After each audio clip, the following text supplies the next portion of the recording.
Medyo nakakatawa pero ang tawag nila dito ay lapong tanga at sa English naman ay lungfin grouper. Ito nga pala yung karugtong ng ating video na may pamagat na Spear Fishing in West Philippine Sea Part 3. At kung hindi nyo pa napapanood at interesado kayo ay ipipaste ko na lang sa comment section ng link. Ito nga pala guys, ang aming ginagawa sa excess amount ng ating consumable goods sa araw-araw. Alam nyo naman, nandito tayo sa isla. Walang ibang paraan para ma-preserve ang ating excess goods. Wala tayong refrigerator, kaya minsan kapag nadadamihan natin ay dinadaing na lang natin. Kaya nga lang, nung pagpunta namin dito, ang season ay maulan. Kaya pag nangyaring hindi matuyo sa buong maghapon, ay niluto agad namin at hindi na kami naglalaot kinabukasan. As you can see, currently, binibiyak ng kasama natin yung isda at ako naman yung naglilinis ng bituka. Medyo matagal-tagal ang proseso na ito guys, kaya i-fast forward na lang natin.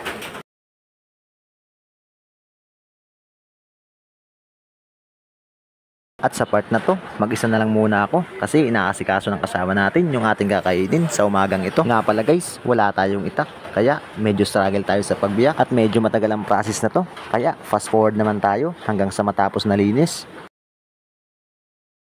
After nating malinisan ay hilain na natin dito at hugasan ng tubig alat. Oo, tubig alat. Mas maganda ito, lalong-lalo na kapag nagtitibid tayo ng asin. At eto na nga guys, kinamada ko na yung ating mga huli.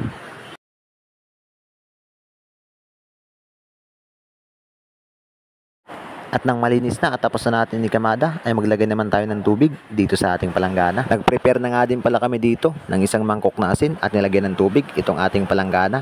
Sa paglagay ng asin guys, depende yan sa inyo kung gaano kaalat yung gusto nyo. Sa akin kasi, gusto ko medyo matabang lang. Feeling ko, uulanin na naman mamaya at hindi naman matutuyo. At syempre, kapag nangyaring ganun, ay lulutuin na lang natin at hindi muna tayo lalaot kinabukasan. Niliquidize nga lang muna natin dito yung asin. Haluin natin hanggang matunaw. Mas maganda ito guys, para pantay yung lasa ng isda mula ulo hanggang buntot. And after that, syempre, ibabad na natin ang ating isda. Ibabad na natin ng 2 to 3 hours. Based in experience lamang to guys. Pero syempre, depende pa rin sa inyo. Para sa akin kasi, sapat na oras na yun para maka-absorb ang ating salt water. And habang binababad natin yung isda, ay syempre, mag-prepare muna tayo ng ating pagbibiliran mamaya. Medyo matagal din to, kaya skip and fast forward na lang natin sa pagbilad na part.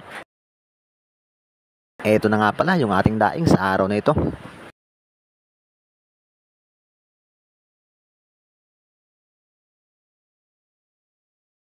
After 2 hours nga ay may lamayo na tayo at babawasan natin yan ng ating ulam para sa tanghalian. Pinrito na nga lang natin para masubukan natin kung sakto lang ba yung alat ng ating daing. Ito naman yung iba na sobra kaninang umaga. At nga pala guys, nilipat ko ng pwesto yung ating pagbilad. At eto nang itsura niya after 3 days. Luckily ay kahit papaano may pasulpot-sulpot na pag-iinit. Maraming salamat guys sa inyong panonood.